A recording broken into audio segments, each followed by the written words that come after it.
ඉන්දියාවේ අහමදාබාද් සිට ලන්ඩන් පලා ගමන් මගින් 240 දිනකින් යුත් ගුවන් යානයක් අනතුරු ලක්ව තිබෙනවා. විදේශ මාධ්‍ය වාර්තාවට අනුව අහමදාබාද් සර්දාර් වල්ලභභායි පටේල් ජාත්‍යන්තර ගුවන්තොටුපළේ සිට ගුවන්ගත වී පිදී මෙම අනතුරුව සිදුව ඇත.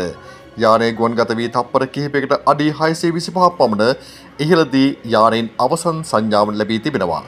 එයා ඉන්දියා ගුවන් සේවයට අයත් යානයක් මෙසේ අනතුරු ලක්ව ඇති අතර අනතුරු සිදුවන අවස්ථාවේදී ගුවන් යානයේ මගින් 240කට වැඩි පිරිසක් සිට ඇති බව සඳහන්.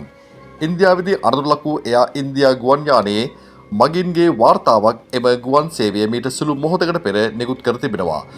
අහමදාබාද් සිට ලන්ඩන් ගැට්වික් දක්වා ගමන් කළ AI 171 නම් ගුවන් යානය අද ගුවන්ගත වී තප්පර කිහිපයකට පසු එනම් ඉන්දිය වේලාවෙන් පසුරු 1:38ට පමණ මෙම අනතුරු සිදු වූ බව එයා ඉන්දියා ගුවන් සේවය සත්හවුරු කර තිබෙනවා. බෝයින් 787 වර්ගයේ යානයක් මෙම අනතුරට ලක් වී ඇති අතර එහි මගින් සහ කාර්ය මණ්ඩල සමාජිකයින් 242ක් සිට ඇති බවයි වාර්තා වන්නේ. ඉන් 169 දෙනෙකු ඉන්දිය ජාතිකයන් වන අතර 53 දෙනෙකු බ්‍රිතාන්‍ය ජාතිකයන්ය. ඊට අමතරව එක් කැනඩියානු ජාතිකයෙක් සහ පෘතුගාල ජාතිකයන් 7ක් සිට ඇති බව සඳහන්. තුවාල ලැබුවන් ළඟම ඇති රෝහල් වෙත රැගෙන යාමින් තිබෙනවා.